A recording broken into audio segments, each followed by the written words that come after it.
To determine if you have an INL or an INL clone arm, look for the tab under the wiper arm. If it's present, you have an INL clone arm. If it's missing, you have an INL arm.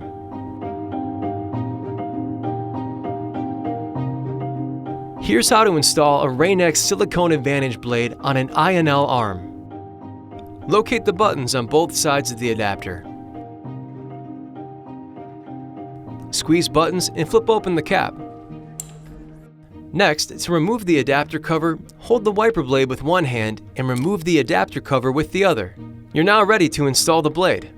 After you've removed the old wiper blade, make sure the wiper arm is in the up position.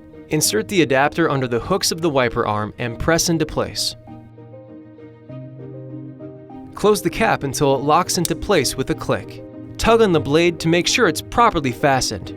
Remove the yellow plastic squeegee cover and lower the arm gently onto the windshield. Installation is complete. You're ready to outsmart the elements with Rain-X Silicone AdvantEdge.